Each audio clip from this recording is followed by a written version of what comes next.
45 এক ঘন্টা তুলে নিঃসরণে রাজ্যে আর যদি ধরিয়াও দিয়েছে তো কইছে কি কহবতি শরমে কথা বলতে পারেনি এত লজ্জা ছিল।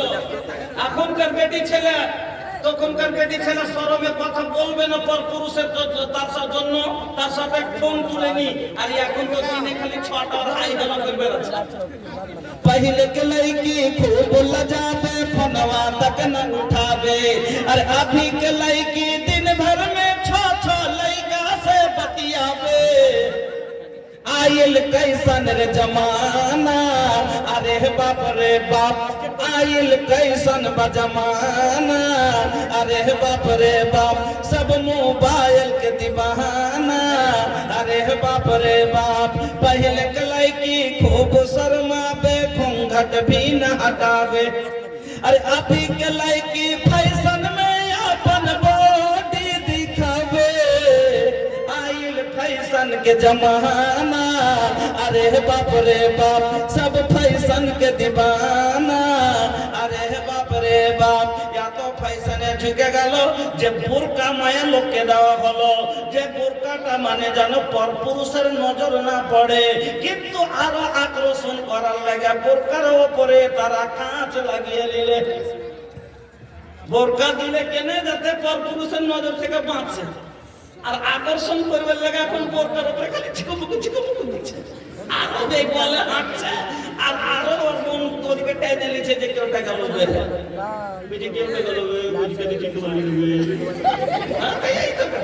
তা আমি বলছিলাম 2 নাম্বার গুণ ভালো মহিলার দ্বিতীয় গুণ শুনেন নবীজি বললেন ওয়াতুতি হয়ে যা আমারা।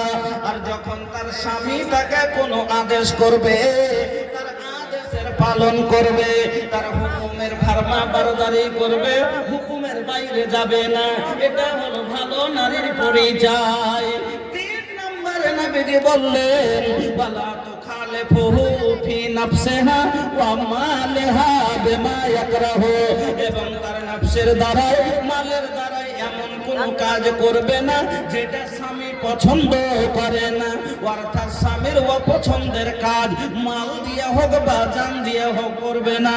তাহলে ভালো মহিলার 3টে গুণ ও মা বোন আমার এই 3খানা গুণ যদি আপনার ভিতরে থাকে আল্লাহর জমিনে আপনি হলেন ভালো মহিলা। তাহলে 2 নম্বর হলো স্বামীর হক স্বামীর ফরমা বরদারি। 1 নম্বর স্বামীর খিদমত স্বামীর হক স্বামী নিবে। 2 নম্বর কি অন্য স্বামী তার হুকুম খাটাবে তার আদেশ চালাবে আর স্ত্রীকে তার আদেশ মতো চলতে হবে। 3 নম্বর গুণ 3 নম্বর হক হলো স্ত্রীর উপরে স্বামীর 3 নম্বর হক যে কোনো কাজে অনুমতি নিতে হবে। বিনা অনুমতিতে মহিলা কাজ করতে পাবে না। আল্লাহর নবী বলছেন হাদিসটি শুনুন নবীজি বলছেন লা ইয়াহিল্লু লিল মারাতি আন তাসুমা ওয়া জাওজুহা শাহিদুন ইল্লা বিইذনি। লা ইয়াহিল্লু লিল মারাতি কোন মহিলার জন্য বৈধ নয় কোন মহিলার জন্য হালাল নয় আন তাসুমা কি রোজা রাখবে ওর নফল কোন রোজা না তো নফল রোজা ফরজ রোজায় কাউরির অনুমতি প্রয়োজন নাই কিন্তু নফল রোজা যদি মহিলারা রাখতে চায় তাহলে স্বামীর অনুমতি ছাড়া তার স্বামী মওজুদ আছে অনুমতি ছাড়া রোজা রাখতে পারে না।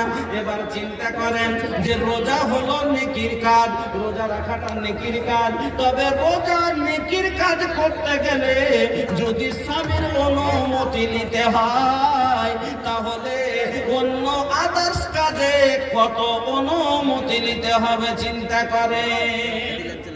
নেকির কাজ করতে গেলে যদি অনুমতি নিতে হয় তাহলে বন্ধন ব্যাংকে যাওয়ার লাগে অনুমতি দরকার আছে না নাই? নিজের মনে ব্যাংকে চলে গেছে বাড়ি এসে কোটি করে তোর মা রে কইতে ব্যাংক নিয়েছে কইতে কার সাথে গেল তোর মামার সাথে যে তোর কোন মামা রে তো ওই মামা কইছে আচ্ছা ঠিক আছে বাড়ি এসে বলছে যে কোন থেকে ছিলি ব্যাংকে গেছিলি কার সাথে তার কাকে কই গেছিলি কে নে কোন সাত আলগার সাথে চলে গেছিল হাত নিজে খালিদ ভাইয়ের সাথে তো গেছিল খালিদ ভাইটা নিজে একটু আগে বক্তব্য শুনলেন, আপনারা শুনলেন ভালো করে। কোন মহিলার উপরে যদি হজ ফরজ হয়ে যায়, কোন মহিলার উপরে যদি হজ ফরজ হয়ে যায়, ফরজ হজ আদায় করার জন্য যদি তার মাহরিম না থাকে, খালাতো ভাইয়ের সাথে ফরজ হজ পর্যন্ত আদায় করতে যেতে পারে না। তাহলে কাবার মতো পাক জায়গায় যদি গায়ের মাহরিমের সাথে না যেতে পারে, খালাতো ভাইয়ের সাথে না যেতে পারে, চাচতো ভাইয়ের সাথে না যেতে পারে, তাহলে বন্ধন ব্যাংকে বাজারে কেমন করে চাচতো ভাইয়ের সাথে যেতে পারে? আনতে আসলে অনেক সময় দেখা যায় চাচতো ভাই বাবু আনতে আসে, পাঠিয়ে দেওয়া হয়, কেমন করে যাওয়া যাবে? আমি আপনাকে বলতে যাচ্ছি আমার বন্ধুরা, নবীজি বললেন লা ইয়াহিল্লু লিল মারাতি আন তাসুমা ওয়া যাওজুহা শাহিদুন ইল্লা বিইযনি। কোন মহিলার জন্য এটা হালাল নয়, ও নিজের মনে স্বামী আছে, নিজের মনে নফল রোজা রাখবে। তাহলে চিন্তা করেন, রোজা নেকির কাজে যদি স্বামীর অনুমতি নিতে হয়, তাহলে আর অন্য কাজে অনুমতি নিতে হবে না? হবে না? হবে। 3 নম্বর হলো স্বামীর অনুমতি নিতে হবে, এটা স্বামীর হক, কেন ওটা মালিক। 4 নাম্বার, জি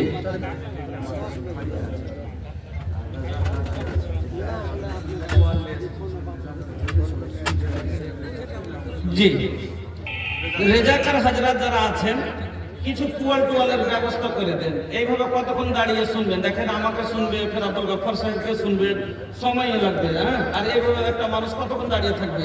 এই লেগে যারা শুনতে চাইছেন ধৈর্য রাখেন, আপনাদের বসার ব্যবস্থা করা হয়েছে। আর রেজাকার হাজরাত বুড়া বুজুর্গ যারা আছে, মঞ্চের উপর আপনারা চলে আসেন, অনেকগুলো জায়গা আছে মঞ্চে, বুড়া বুজুর্গ আছেন, আলিম আছেন, আপনারা যারা আলহামদুলিল্লাহ মাস্টার আছেন, আপনারা এখানে চলে আসতে পারেন। আসলেন, শুনেন, আমি আপনাদের সম্মুখে বয়ান করছি। 4 নম্বর হক, লক্ষ্য করে শুনবেন, না হলে স্ত্রীর কাছে আদায় করে নিতে পারবেন না। 4 নম্বর হক হলো স্বামীর অনুমতি ছাড়া স্ত্রী স্বামীর মাল খরচ করতে পারবে না। দলিল আপনাকে আমি দিচ্ছি, রাসূলের হাদিস। স্বামীর অনুমতি ছাড়া আপনার স্ত্রী আপনার বিনা কুচ করাতে আপনার মাল খরচ করতে পারবে না। ওকে অনুমতি নিতে হবে। আজ একটা বড় খালি বলি বলছি, যদি কয়ে যে হ্যাঁ লাউগা, তাহলে 1 টাকা স্বামীর অনুমতি ছাড়া 10 টাকা খরচ করতে পারে না। কিন্তু স্বামী যদি অনুমতি দেয় 10,000 টাকা খরচ করতে পারে। তো স্বামীর অনুমতি নিতে হবে। মা বোন ভালো করে শুনবেন, আপনাকে বলছি, আল্লাহর নবী বললেন লা তুনফিকুল মারআতু শাইআন মিন বাইতি যাওজিহা ইল্লা বিইজনি যাওজিহা। কিলা ইয়া রাসূলুল্লাহ ওয়ালা তুআম, ক্বালা যাকা আফযালু আমওয়ালিনা। আল্লাহর নবী अभी इरफान साहब के घर में जो टिकट काउंटर है, वो टिकट का काउंटर फिर से खोल दिया गया है। 70-80 टिकट अभी भी बाकी है। जो लोग खाना नहीं खाए हैं वो जमाना बुझैबे न करे, जेकरा चाही लजाबे के उलझैबे न करे, जेकरा चाही लजाबे के उलझैबे न करे। बाप संग बेटा लड़े, भाई संग भाई, आपस में लारा तारी बेटिया रमाई। लाख समझला पर ही समझ बे न करे, जगरा चाही लजाबे के उलझैबे न करे। আল্লাহর নবী বললেন লা তুনফিকুল মারআতু শাইআন মিন বাইতি যাওজিহা। মহিলারা স্বামীর বাড়ির মাল নিজের মনে খরচ করতে পাবে না, ইল্লা বিইজনি যাওজিহা। কিন্তু যদি তার স্বামী অনুমতি দেয় তাহলে খরচ করতে পারে। এই কথা শোনার পরে একজন নবীকে প্রশ্ন করে দিলেন, ইয়া রাসূলুল্লাহ ওয়ালা তাম, ওগো আল্লাহর নবী, নবী বলুন তো, যদি কাউকে খেতে দেয়, কাউকে যদি খাবার দেয়, তো খাবারটাকে মালে গণনা হবে, খাবারটাকে মাল ধরা যাবে। अगर किसी को खाने के लिए दे तो क्या खाना भी माल में शुमार होगा? नबी से सवाल किया गया तो आका ने फरमाया जाका अफजल अम्मालना, खान का খাবারটা তো হলো আমাদের উত্তম মাল, খাবারটা তো হলো আমাদের উত্তম মাল। তো উত্তম মাল মানে কি? এখান থেকে বোঝা গেল নিজের মনে স্ত্রী নিজের মনে কাউকে খানাটাও দিতে পারে না। এবার প্রশ্ন করবেন, আচ্ছা মৌলভী সাহেব তাইলে একটা কথা বলেন তো, অনেক সময় স্বামী বাড়িতে থাকে না, পুরুষ মানুষ বাড়িতে থাকে না, আর অনেক সময় ফকির মিসকিন আছে, ভিক্ষুক ভিক্ষিকা আছে আর খাবার চাই, চাই না ভাই? অনেক সময় পুরুষ বাড়িতে নাই, মাঠে কাজে গেছে, আর बैठ जाइए रवा लोग बैठ जाइए भाई, तकलीफ ना दे, हम बैठे के इंतजाम पहले बालो बैठ के सुनी, हाई ही ने आ जाइए भैया, हाई ने बहुत जगह बन गई बा, रवा लोग बैठ के सुनी, नीमन लगी, बैठ के सुनी नीमन लगी माशाल्लाह। रवा लोग से हमार विनती बा क्या जाइए, रवा लोग बैठ जाइए, बैठे खातिर इंतजाम पहले बा। হ্যাঁ মাশাআল্লাহ ব্যবস্থা করা হয়েছে সুন্দর করে, নিচে হ্যাঁ লেড়া বিছিয়ে দেওয়া হয়েছে, আপনারা চলে এসে এই সাইডে বসে যান ভাই, আলহামদুলিল্লাহ। হ্যাঁ তো বলছিলাম, আল্লাহ যদি স্বামী বাড়িতে নাই, ফকির মিসকিনকে দেওয়া যাবে না, যাবে না? তো আল্লাহ রাসূলের এই হাদিস শুনেন, সহিহ বুখারীর একটা হাদিসের উদাহরণ আপনাকে আমি দিচ্ছি, যে ফকির মিসকিনকে দেওয়া যাবে। দলিল একদিনের ঘটনা, আম্মা আয়েশা বাড়িতে আছেন, আল্লাহর রাসূল বাড়ির বাইরে আছেন, এমনি সময়তে একজন মহিলা, একজন ভিখারিনী, দুটো বাচ্চা মেয়ে সঙ্গে করে আল্লাহর নবীর বাড়ি আম্মা আয়েশার কাছে এলো। আসার পরে বলছেন, আম্মা আমরা অনাহারে আছি, আমরা ক্ষুধার্ত আছি, আমাদের কিছু খেতে দেন, আমাদেরকে কিছু দেন। আল্লাহ রে আল্লাহ, কিন্তু ভাইজান আমার নবীর বাড়ির খবর শুনেন, এখন 5 বছরের জন্য যদি কেউ মুখিয়া হয়ে যায়, এমএলএ হয়ে যায়, 5 বছরে ওর 3 পিঁড়ি খাবার সমান সম্পদ জমা হয়, কিন্তু আমার নবী দুই জাহানের বাদশা, এক দেশের বাদশা নয়, শুধু ভারতের বাদশা নয়, শুধু আরবের বাদশা নয়, আমার নবী সারা বিশ্বের বাদশা। তারপরও আমার নবীর বাড়ির খবর শুনেন, কিসের বাড়ি ছিল? ফুসুকে ছাউনি মা কাটো বিছানা, ঘর মা গরিবি না চাঁদি না সোনা, ফুসুকে ঘর মা মে কাটো বিছানা, ঘর মা গরিবি না চাঁদি না সোনা। अरे भुखवा से बांधिलन सेकन पे पथरिया, तरस गइल दर्शन के हमरी नजरिया, बरस गइल अखियन से गम के बदरिया। আমার নবীর বাড়ির খবর শুনলেন বন্ধুরে আমার, ফুসের ছাউনি টাটের বিছানা, আমার নবীর নিজে পেটে পাথর, খাবার এত অভাব। ওই মহিলা আম্মা আয়েশার বাড়িতে এসে বলছেন, আম্মা গো আমাদেরকে কিছু দেন। আম্মা আয়েশা ঘরের ভিতরে গেলেন, ঘরের ভিতরে যাওয়ার পরে খুঁজছেন, কিন্তু আহারে নবীর বাড়িতে যাও নাই, আটা নাই, নবীর বাড়িতে দিনার নাই, দিরহাম নাই, নবীর বাড়িতে কি আছে? আম্মা আয়েশা বলছেন বুখারীর ইবারত, তিনি বলছেন গায়রা তামরাতিন, মাত্র একটা খাজুর ছাড়া আর ঘরে কিছুই পেলাম না। গায়রা তামরাতিন, মাত্র একটা খাজুর। আজকে যদি আমাদের বাড়ির অবস্থা এরকম হয়, আমার মা বোনেরা না শুকরি করে বলবে, নিজে কি খাবো, তোর জোগাড় নাই, তোকে ফের কি দিব। কিন্তু আম্মা আয়েশার খবর শুনেন, তিনি বলছেন একটা মাত্র খাজুর, ওটা না আম্মা আয়েশা নিজের জন্য রাখতে পারতেন, ওটা আর রাসূলের জন্য রাখতে পারতেন, যে আমার নবী ক্ষুধার্ত ক্লান্ত হয়ে বাড়ি আসবে, আমার নবীকে 1 গিলাস জল আগাবো, ওই সময়তে নাই খাজুরটা রাসূলকে আগাবো। কিন্তু আম্মা আয়েশা তিনি বলছেন, ফাতাই তো হাই ইয়া, আমি ওই খাজুরটাই এনে ওই মহিলার হাতে দিয়ে দিলাম।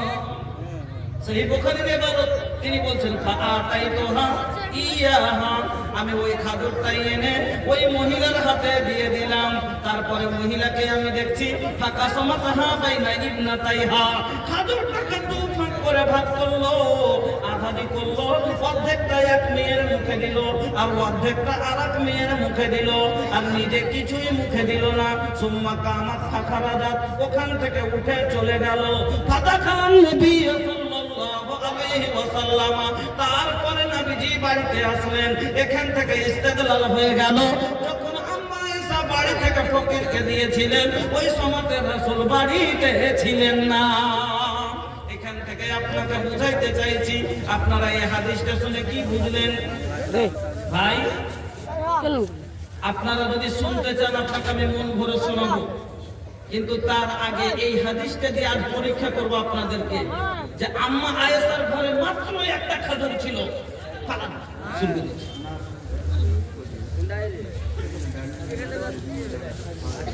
যে কয়টা হক হলো? 4টা হকের ভিতরে আরো 2টো কি বয়ান করব আপনার হক, তারপরে মা খালাদেরকে হক বয়ান করব 4টা ইনশাআল্লাহ। তবে মধ্যখানে আপনাকে আমি পরীক্ষা করতে চাই যে আম্মা আয়েশার ঘরে একটা মাত্র খাজুর ছিল, সেটাই এনে যখন সওয়াল করলেন ওই ইয়াতিমা বাবাত মেয়েগুলোকে দিয়ে দেখে আম্মা আয়েশা বের করে দিলেন, একটা খাজুর ছিল সেটাই বের করে দিলেন। আজ এই ইয়াতিম মাদ্রাসার মা বাবা না, মাদ্রাসা হলো বাবা, মাদ্রাসার বুক ফুটে না, মাদ্রাসা নিজের ব্যথা বেদনা প্রকাশ করতে পারে না, তার ব্যথা বেদনা প্রকাশ করি আমরা আপনার কাছে। আজ আমি শায়ের হিসাবে অনেক দূরের মেহমান আপনার কাছে আজ সওয়াল করছি, এই মা জননীর জন্য এই যে মাদ্রাসা করেছেন, আজকে আপনার বেটি, কালকে আজকে কাউরির বেটি, কালকে আপনার বাড়ির বেটি বউ মা হতে পারে।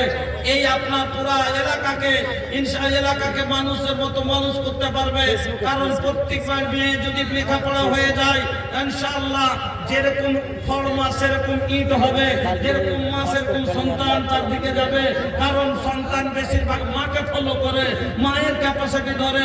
এই জন্য মহিলা মাদ্রাসা জীবন অনেক প্রয়োজন আছে ভাই আমার বন্ধুরা।